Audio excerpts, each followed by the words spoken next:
The cost of tuition at a college is $12,000 and is increasing at a rate of 6% each year. Write an exponential growth function to model the situation, then find the tuition cost after 4 years.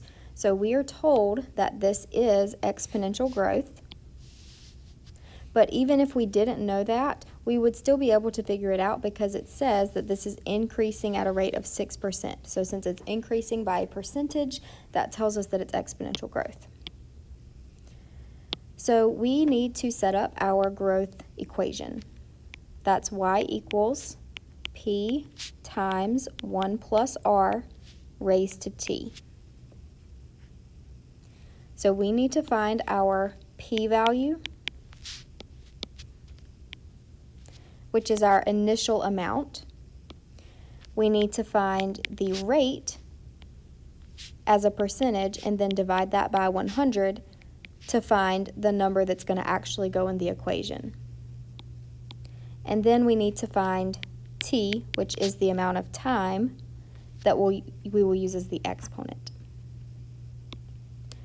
So first, we're told that the cost of tuition is $12,000, and that amount is what's increasing. So that amount is our initial value, p.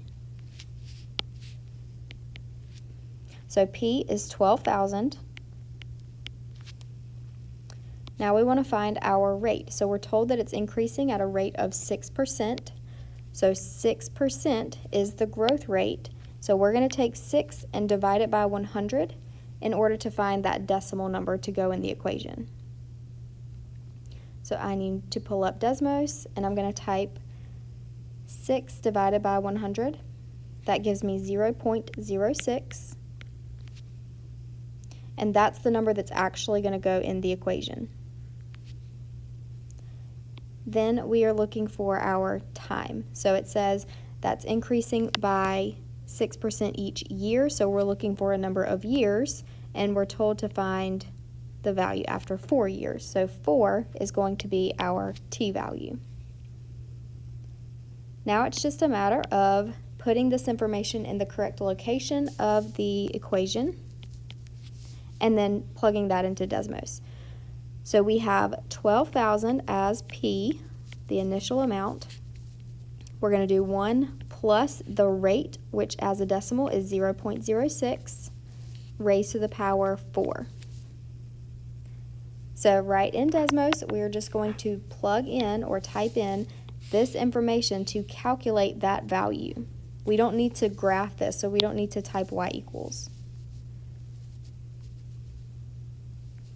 So we have 12,000. Be careful when you're typing zeros in Desmos, you don't need the comma, and make sure that you have the exact amount of zeros that you saw in your problem.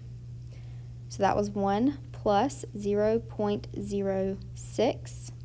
Close your parentheses, and then our exponent, click a to the power b, and type 4. So I'm going to write down this number. And we're talking about an amount of money, so we're going to round to 2 decimal places.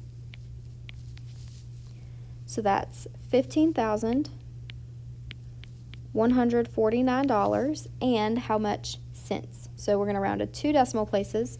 That would be 72 cents.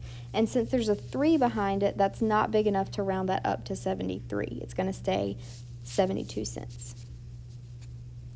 So that is our answer to this question of how much the tuition is going to cost after 4 years.